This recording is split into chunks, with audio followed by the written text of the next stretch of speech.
Hello, welcome back to the Troutman Pepper Lock Battery and Storage Podcast. I am your host, Bill Derasmo, partner at Troutman Pepper Lock. Today, I am pleased to have with me Aric Zurek, president of Fluence Digital and senior vice president at Fluence. Welcome to the program, Aric. Yes, thank you very much, Bill. I appreciate it and excited to hear more about the podcast and have a discussion. Excellent. Well, great to have you on today. As I mentioned, you are president at Fluence Digital. But why don't I give you a chance to introduce yourself and tell us a little bit about your career journey and Fluence Digital, and then we can get into a conversation. Yeah, absolutely. No, I appreciate the time. Look, I think it's such an interesting time in the market as we think about energy storage. And my career to this point has been a really interesting journey as well. I started out, I actually worked for GE, General Electric, for the first 20 years of my career. I came straight out of school as a mechanical engineer. Really interesting experience joining a large company, global company like GE. I started as a system design engineer, kind of reviewing documents and process diagrams and system diagrams, which is a great way to learn how energy works on the front line. I then had a great opportunity to travel to Japan, of all places. I worked at Fukushima and a plant called Tokai. And so I did nuclear services. I was a tooling engineer. And that was a formative time in my career because I got to spend a lot of time with customers and solving, I would say, real world problems and mechanical issues. And how do you make large equipment operate and run properly? That sort of started my career on this idea of services and technology together in a combined way. I came back to the States. I spent a couple of years running various business units for GE. I was doing a parts business, a controls business. We did several nuclear control room upgrades at the time. We started working on things like adjustable speed drives. So we're thinking about motor and pump controls and flow control for reactors and upgrading those reactors. I then shifted my career path more towards marketing and commercial, which is really unusual. So kind of came out of the heavy equipment and engineering aspect more into working with customers and securing long lead orders for nuclear reactors at the time. Nuclear was going through, I would say, one of the first resurgence of the market. I then transitioned into more, I would say, the core GE business, which was gas turbines. And so I spent some time in power generation services, or energy services, they called it at the time, working in Atlanta, Georgia. And so that was a fun and really challenging part of my career, working with multiple regions and large product lines that had parts and repairs and upgrades. Then transitioned, ironically, I looked at oil and gas as a big growth segment. And, it's an extremely volatile market. So I then my family and I moved to Florence, Italy, which was really neat working as an expat. And so at the time, GE was focused heavily on many large acquisitions. I think we acquired almost $10 billion of acquisitions into the portfolio. And so I spent a lot of time traveling to different GE locations in the oil and gas family. It was Cramlington and Newcastle and Aberdeen and Oklahoma City and some of these other places where we were adding to the portfolio. And so really interesting to me to see from power generation in something like nuclear, which is high technology, heavy equipment, into the gas turbine world where you had to learn about like gas economics and how the markets work and how gas is deployed in peakers and combined cycles. And then I completely switched and went into, I would say, the very upstream of energy, which is oil and gas. I came back to the States again after 2 years working across all those segments and worked at the time, fracking was a big concern and kind of interest in the market, and things were moving so fast. And then after GE, I joined a company called Flowserve, which was a company that focused most specifically on downstream oil and gas, but also chemical and industrial customers.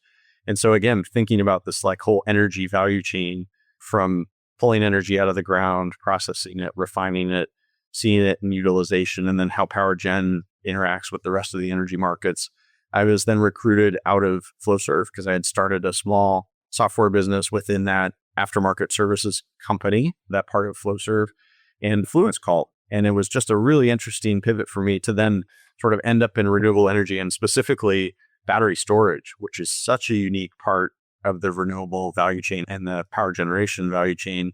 The fact that batteries can maneuver and change the grid in the way that they're doing today is just phenomenal and really interesting for me. I get to play in the software space, which is right on the leading edge of how these batteries are deployed into the market. And we'll talk a little bit about that and how Fluence got into that, if you like. Well, a couple of things there, if I can jump in. I mean, your background may be one of the most well-rounded backgrounds of anyone we've had on the podcast because you hit all the major high notes: nuclear, natural gas, oil and gas and then over to grid scale storage. And so that's a really, like I said, well-rounded background. And it's not often that we have someone on who's got that type of background. We started to say with nuclear, and it is very different, right? And the other thing I noticed in your background is the mechanical engineering and then also the MBA background. So a couple of questions I wanted to ask you. First was, what was it like in that career move when you did something so totally different from what you'd been doing to go to a company like Fluence as compared to the more conventional sources of energy that we think about? That was number one. And number two, just the difference in mindset from your engineering background to someone who has a business background, an MBA, and applying those different disciplines as you go through and work for these companies. I appreciate that, Bill. I think, yeah, it's so interesting. I would like to say that I perfectly designed that, but I would think it was like happenstance and circumstance that drove down that path. It was so interesting because I got to work in terms of like base load generation. And then I worked in combined cycles, which is like the next factor. And then talking about peaker units and like just working my way through the industry. And now we're in battery storage, which is really at the leading edge. And you talk about these batteries deploying in 500 milliseconds type frequency and the grid dynamics and how the grid's changed over the years. So for me, I think the key is risk. Like, do you take risk in your career? And there was a couple points where it's like, hey, do I want to go to Japan and work in nuclear reactors? Like, clearly I didn't know what I was doing when I had that thought, but just an amazing experience to build on. And then the second major risk was when I looked at joining a commercial role as a marketing leader for the nuclear business. Again, I had a strong foundation of technology, but to go into the commercial side and start talking about contracting and how you position the company within the industry. And then again, this big risk of, well, there was a small risk in Flowserve of leading a software business. It was a very industrial company that said, hey, we want to get into software. And then Fluence is the same. It didn't have a background, let's say, in batteries. And I think it's a very small number of people that have that unique experience. But to take everything that I had and sort of build towards, okay, it's a system. There's mechanical, there's electrical, there's controls, and then there's software. And so how do you put all those pieces together to optimize it? And I think that's really, if you're thinking about some of your younger listeners, like how do you take these, I would say, controlled risks or measurable risks and move your career forward? That's an interesting way to think about it. And then in terms of the MBA versus the technical piece, I think both are so important. I see engineers today that do a tremendous job in terms of design and laying out systems and optimizing the machine, if you will, whatever industry that's in. But if you don't take an eye to the economics and say, why are we doing this? Like, what revenue does it create for the customer? Or like, does it actually create value at the back end? Because you can optimize the heck out of something, but if it doesn't drive the bottom line, then it's either it's not going to get prioritized or the customer's not going to adopt it. And so it's managing that balance between the two. Again, you can make great financial decisions, but at the cost of technology. And so you're looking for that balance. Sure. All right. One more question on your background that you ran through. Florence, Italy. I think when most people think of Florence, they think of art and art history. And my child didn't, but a lot of people, their children study abroad and they spend a semester in Florence. You don't think of heavy industry. So how did you end up in Florence for a while? Actually, it's a really interesting story. So I highlighted the acquisitions that GE was going through, and they said, somebody that has deep experience in GE process. So that's where it came from, is they said, the technical development cycle, like marketing requirements, product requirements, tech specs, how do you do test documentation? A lot of the new acquisitions didn't have that capability. And so Florence happened to be the headquarters for oil and gas at the time. And so there was a big compression business that was based out of there. They basically built really nice compressors for oil and gas. And that was, I would say, the bread and butter of the oil and gas origin story for oil and gas. And then we added fracking and risers and directional drilling and all the other components that you need for a full portfolio. So it's really amazing to see GE go through that development cycle. And yes, Florence is amazing art and culture and coffee and all the wonderful things that it has. So that was a tremendous time in my career. But I was also very impressed, and credit to the Italian engineers in the manufacturing was just world-class in terms of what they were developing in terms of compression equipment. Really amazing. And so a lot can be learned. You have assumptions going, oh, maybe in the United States we're the best in this or that. But actually, there's a lot of centers of excellence around the world in different technologies. So really interesting to see. Well, thanks for sharing that. I was to Florence once in my life many years ago, and it did not involve oil and gas. But anyway, I was curious about that. Well, all right. So let's fast forward a little bit. Let's talk about Fluence as a company and what Fluence is up to, and then what you're specifically involved with in terms of software. Fluence really wants to change the way the world is powered. I mean, it's an amazing mission statement in terms of it was one of the first world leaders in terms of developing battery and storage technology. I think some of the earliest technology was developed by Fluence in the formative years, but continues that innovation path. And I'll come back to this later, but we just launched a new product called Smart Stack, which really combines all the best technology and software and controls together into one package, energy density, all the things that you need for great products in a great battery storage system, and then combining that with services and digital. I think what's interesting to me is a little bit of the path that Fluence took on software, because of course it had the great storage technology. It was well before I got here. I've been here about 18 months. Several years ago, this is about 4 years ago, Fluence went and acquired a couple different software businesses. One was a company called AMS, which did this trading application called Mosaic, which does bidding optimization and I would say revenue optimization for the customers on the market side. And then the second application that they went out and acquired was a small company based out of Zurich, Switzerland, that does asset performance management software. And that was created because I believe there were some issues with wind OEMs and some solar PV OEMs that didn't really provide their users with enough detail and capability to understand how the equipment was performing. And so the small startup, it's a group of Italian folks that started this company in Zurich and really did a nice job that Fluence took a look at them and acquired the company called Nispera a couple of years ago. And so you combine those two things, which is, I would say, asset performance management combined with like market optimization. It gives us two really nice tool sets that we can use to optimize storage and batteries in the market. That's fantastic. Well, in my exposure to this, I think we were talking off camera, so to speak. It started with a facility called the Harding Street BESS, which is owned by one of your affiliated companies, AES Indiana. And the use case for that ended up being primary frequency response and the instantaneous response. And it does an unbelievably fantastic job. And I think you alluded to the time, the millisecond that it can respond. And so one of the things I was thinking about when you were talking about Mosaic and Nispera and the different capabilities that they brought to Fluence, and when I think about battery storage, it's always, okay, what's the use case for this facility? And a lot of times it can be customized, it can be bespoke. And so if you compare the use case for, say, the Harding Street BESS with, say, someone who wants to provide energy at the peak for the 4-hour peak or whatever it is, let's say in California or Texas or whatever, talk about how Fluence has been involved in, some of those use cases and just the flexibility of storage to be able to fill those needs. Yeah, absolutely. I think it's so interesting. It also changes over time. So again, I've only been with the company for about a year and a half, but even in that 18 months, I've seen a tremendous change in the flexibility of the software applications to react to how the grid is changing. So I'm thinking a little bit about ERCOT. And so as ERCOT developed as a market, specifically in the trading and the grid side, it was really around basically ancillary services and capabilities to provide quick response times and stabilize the grid. And then as more batteries come online, then it becomes more about like energy arbitrage, and the mission of the batteries might change. You also see a change in the characterization of the customer types. So these segments are emerging where it's maybe in the beginning, it was more traditional energy generators or generation providers, but you start to get into more like the IPPs, the merchants and the developers. And so now they're looking for different use cases for these batteries, depending on where in the grid, which node they're applied to.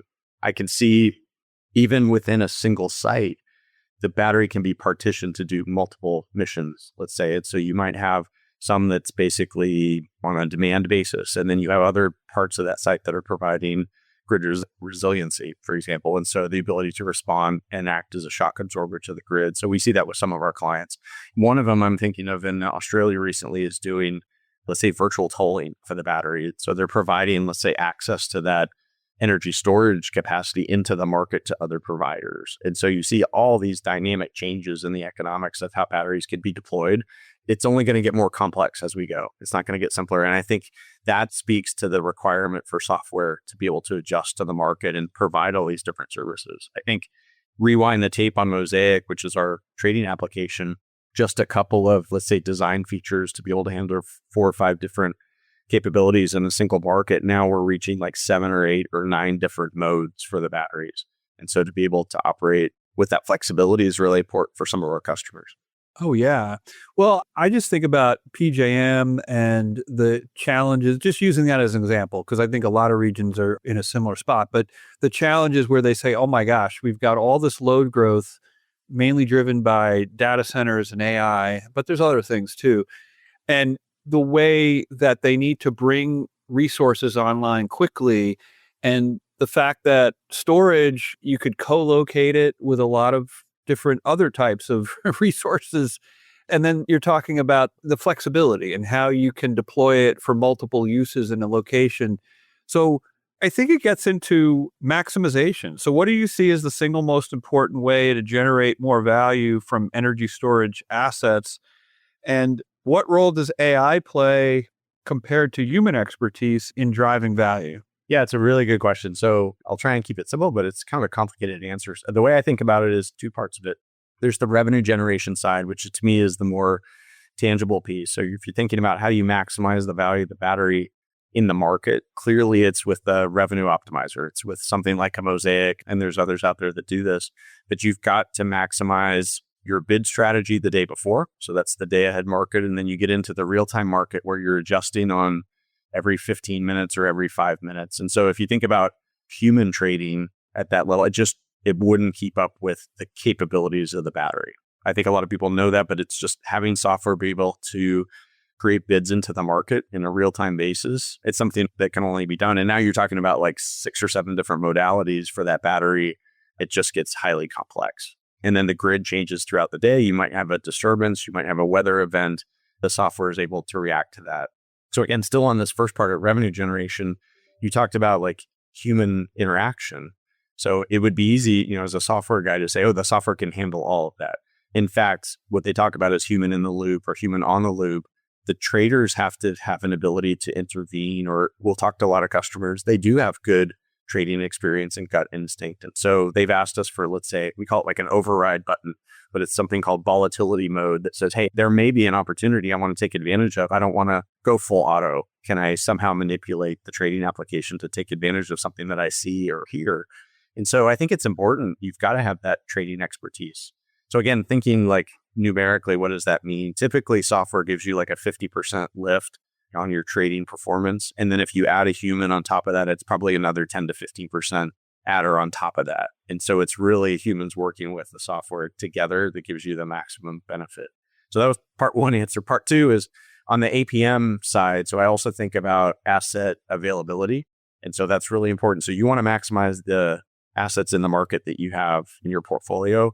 But if they're not available to call on because they're in an outage, or because maybe you have some modules that are down, or you've got some deferred maintenance that's happening, what you want to do is maximize that availability on the market. And so the way we do that is applications like Nispera or other APM providers can tell you, okay, you might have a module down in that rack, but you basically want to, maybe that's okay. You run for another 2 weeks because the market's hot right now. You want to maximize the availability. Let's not roll trucks until it's absolutely required. And so maybe you're predicting, okay, in 2 or 3 weeks, there might be 2 or 3 more modules down. And so let's roll one truck and replace all those at the same time. Maybe it's a cooling issue. Maybe you can live with that temperature. The weather's about to change. And so you're not as concerned. And so having all that information at your fingertips is really important. So it's asset availability and reliability and the ability to dispatch that unit, and then combine that with the grid dynamics of the day. And you want to marry those two things together to give you your maximum result. You've gone into a level of detail on this that I don't know that we've gotten into. So this has been really fascinating to listen to. I'm learning here in real time. Maybe this is a question that goes down a rabbit hole, but how much of this involves machine learning, so-called? I'm going to be a little generic and say all of it, because again, I had to break it up into 2 segments. Back to the trading and revenue side, the early models were basically, linear approximations and then curve fitting. And then we get into like stochastic modeling. And now we're talking about like models of models. And then you get into things like scenario generation. Again, you're going to reach the limit of my background on this, but our traders who program the applications and work with, let's say, the compliance folks in each of the markets, they absolutely use machine learning and advanced AI methods to be able to predict the future. So you got to look at things like weather patterns. You got to look at forecasting grid demand. You have to look at generation, a day ahead to understand how do we want to bid this asset tomorrow. And then you got to be able to adjust on the fly.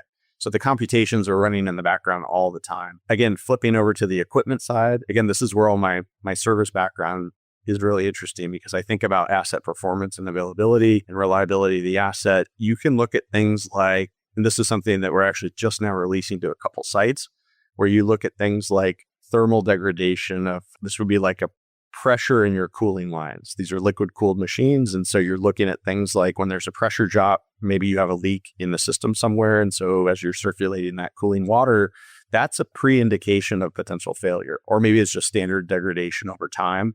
And so if you model then using AI or machine learning models, you can actually predict when that equipment might fail. And so again, it's not rocket science. Other companies have done this before for different modules, but it's applying it to something like energy storage. And if we know as a manufacturer how these pieces of equipment should operate, then, we take those algorithms and we can predict the future, if you will, or understand what the impact might be if you're running hotter than normal. How much of that capacity is available to dispatch? Well, you say it's not rocket science, but to someone like me who's a lawyer, it sounds like rocket science. So I would imagine at a high level anyway, it's maybe the opposite, garbage in, garbage out, but the opposite of good data in, good results out. It's all in the inputs, I would imagine, of everything you ran through, the weather data, the outage data prediction, those types of things, and what your competitors in the market might or might not be doing, et cetera. So really interesting to me to hear about all that. Well, as performance and technology get standardized, and I'm not sure we're at standardization yet, right? There's different people are playing around with different chemistries and technologies, but is there a greater interest in financial or economic optimization of projects? I was wondering if you could walk through that. Yeah, it's an interesting question. So yes, of course, I think as the technology advances, what we're finding, like just to keep up with the market trends, Fluence itself is releasing new products every year. Every 12 to 18 months, we have a new storage, platform. I think we're starting to see standardization where we're going to see reuse of components. For example, in a new smart stack, a lot of the base can be standardized and the cooling components and the controls and electronics. And then you start thinking about how do you maybe change the amount of cells, right? In each one of those pods, there's 4 pods on a smart stack. You can go higher and add more density if you want to. And so that standardization of the product is good. Certainly as a software guy that has to ingest all the data, the more standard we make it, the easier it is to manipulate.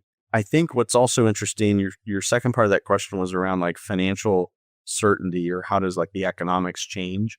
One of the things we're seeing with some of these next round of developers, because storage is starting to be more prevalent, it's not just the large utilities that are getting into it, but maybe small developers.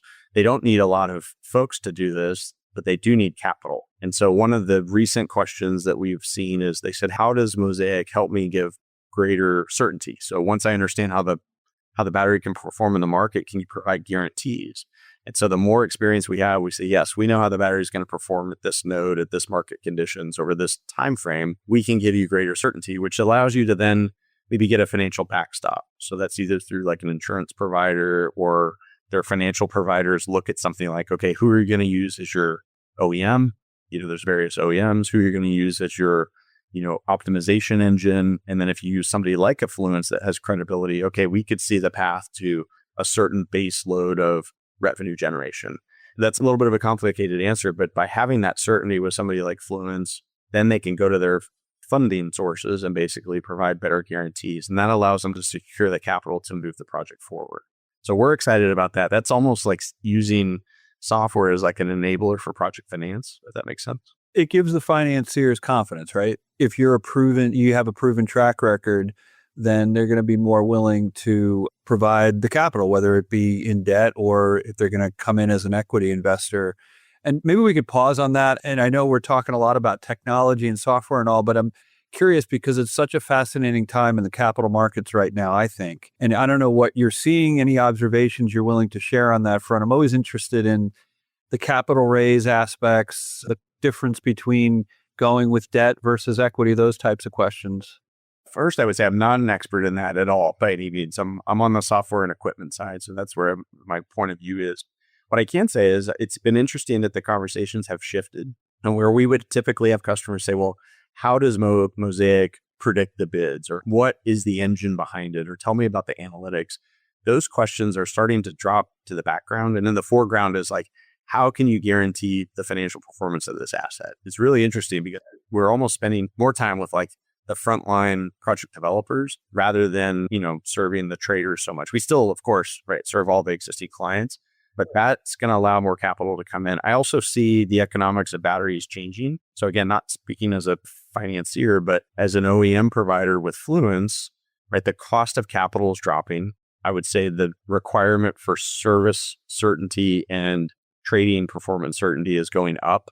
And so there's this like relative, we're hearing our customers use the word total cost of ownership is becoming more important. And so it's less around like, tell me about the cost of the battery as tell me about the life cycle cost of the battery. And that speaks to me like a maturity of the markets. And so this is where the industry is maturing and saying, okay, we're starting to think about 20, 25-year life cycles and tell me about the revenue over the time. Tell me about the cost. And so you'll see this prevalence of like LTSAs and services that start to become more of the conversation rather than just tell me about the capital cost of the battery. So that actually leans towards companies like Fluence that have more of a portfolio offering. And a proven track record.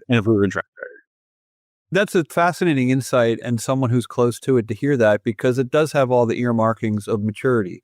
When we started, just be personal about it. When we started the podcast, I don't know how many years ago, it really was a nascent, sort of Wild West thing. And now it's mature. I mean, California has relied on fleets of batteries, Texas, ERCOT, right? I mean, it's no longer this sort of special niche and exotic thing. It's become much more mature. And a lot of states like New York and others are trying to get much larger numbers in terms of gigawatt hours deployed in terms of storage, because again, it's easier, I should say. Nothing's easy in terms of site, but it's easier because of maybe a smaller footprint and you can co-locate and do things like that. You can deploy it more quickly than obviously something like a nuclear plant or whatever. So there's a great interest nationally in some of the markets that I'm close to. I can see there's really an effort to try to ramp up the deployment. And then when you layer in, there's so much that goes into it, but when you layer in some of the things you said, like greater interest in LTSAs and managing the degradation of the cells, right? And what goes into what you're willing to warranty or guarantee, those types of things. But as the industry gets more and more experienced, those things become more and more standardized, I would imagine. So it's really an interesting point in history for storage. Well, that might be a good segue to, what do you see as next for this industry and where do you see Fluence going in the near future? Oh, it's a broad question. I think, I'm proud to be working for a company that's, I would say, at the leading edge of technology. So it's interesting to see us continue to invest in R&D. We know the technology curve is still, I would say, in its early days, right? The ability of these batteries to provide more energy density, more power to the market, more capacity. I think I heard today, even in our earnings call, it's, highly competitive with gas, if not cheaper and faster to get to the market. And so that's extremely attractive for customers that don't want to overbuild, right? In terms of their assets, batteries is the fastest path. And again, go back to my background. I think it's so interesting, like every generation type or storage, energy asset has its place in the market, right? Whether it's baseload generation or combined cycle or peakers or however you look at the market, wind and solar certainly have their role to play. And then now comes batteries, which is like the next evolution in the market. It's hard to predict what will come next. What I can say is, as you were going through that sort of summary of the last segment, what's interesting maybe to your listeners is, early days of market optimization as somebody that provides an engine for that. You could be pretty rough and be accurate in the early days. Like you just had to bid the battery into the market. You had to be roughly close to what was needed to make a profit.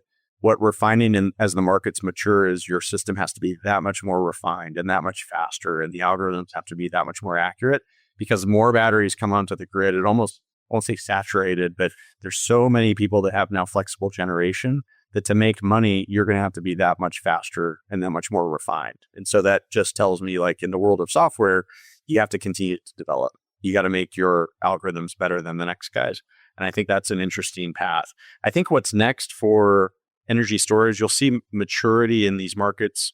We'll see, the markets open up in terms of the US, in terms of more application of storage. I think you see like MISO and some of these projects in Michigan are starting to get legs, and there's more interest in other markets other than just CAISO and ERCOT.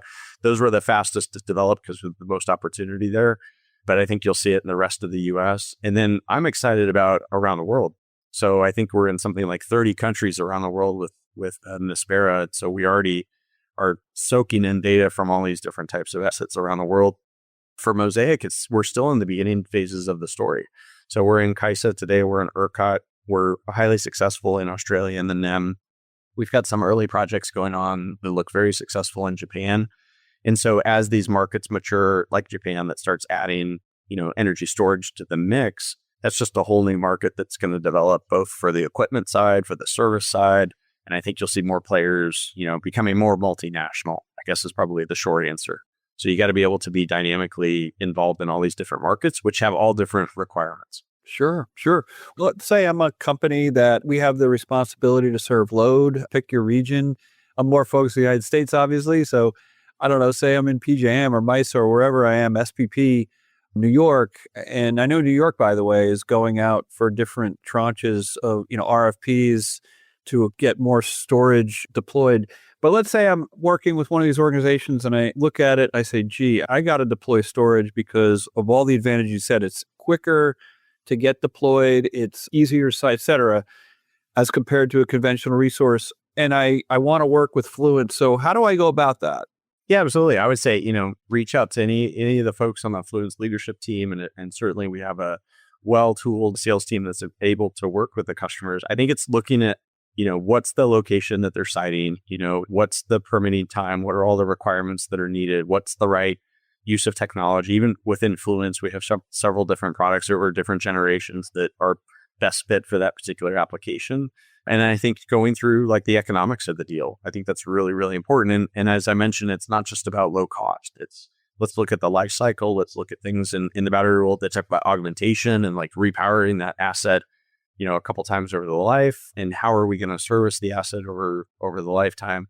All of those elements are extremely important. And so I think companies like Fluence that can partner with those clients that are out there. And again, the client base is expanding. It's the number of new customers that we're working with every year it seems to be exponential.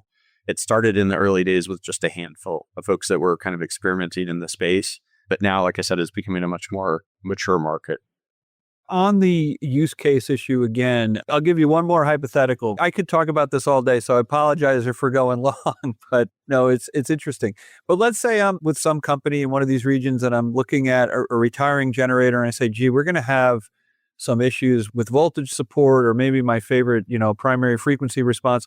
But hey, also I see this looming capacity issue in the region. So design me a battery array that could solve my voltage support problem, my PFR problem, but also is going to be capable of providing me energy at the peak. I would assume that's the kind of problem that you're well suited to solve.